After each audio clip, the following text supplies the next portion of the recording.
Oh, but I won't be able to see them. I have the guys. It's okay. Over by down, I know. It's okay. Well, because he's gonna pour that thing to that thing.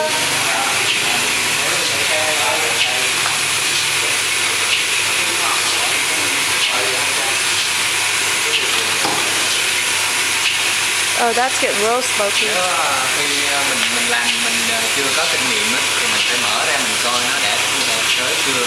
Còn nếu mà mình có kinh nghiệm rồi thì mình nhìn cái khói này là mình đã biết nó là đã được chưa. Different ways to check if it's done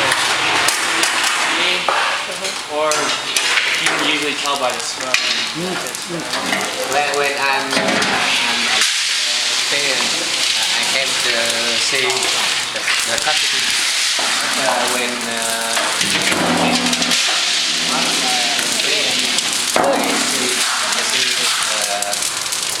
cái khói rồi em coi khói smoke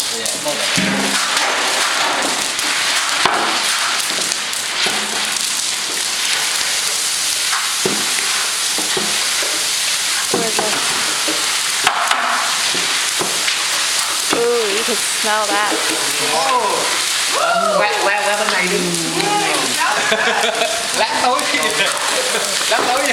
làm mùi cà phê. Smell that delicious.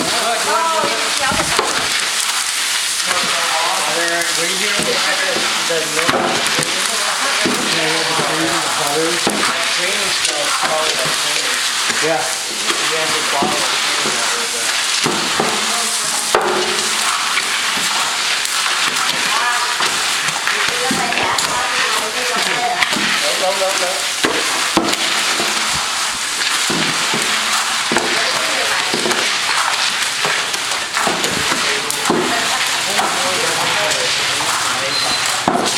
Không lý là một ly cà phê là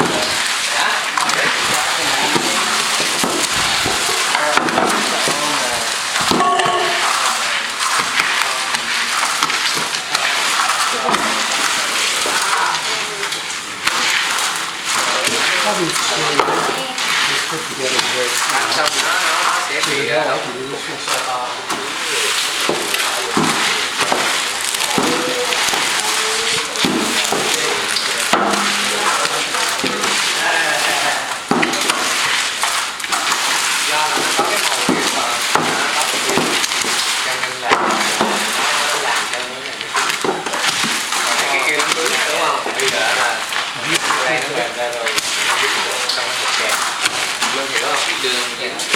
cái đường này đó, nó làm cà nó nóng, nó làm đường chảy ra, nó bám xung quanh cà đó, làm khi thì nó cứng rồi to. This substance, when the hot steam went on it and melted, now they're mixing it all together. And when it dries again, it'll recrystallize into a rock hard substance. Then that's when it goes back in. Now it's mixed. Uh-oh. Wow, hold it with my butt. Thank you, baby. Giữ mùi trong đó cho nó hấp cái mùi bơ với lại mùi nó không bị mất đi nhiều. Now it's mixed and now it's cooling and sealing in the aroma. Nó rút ở trong cái hạt cà phê đó, thì nó mới thơm. Khoảng 15 phút. Khoảng 15 phút khi mà nó nguội thì mình lấy tới đây. Nguội rồi là lúc này mình giữ lại là cái hơi khói của nó, để giữ nó áp ở trong cái hộp cà phê luôn, cho nó không có bị bay mất đi.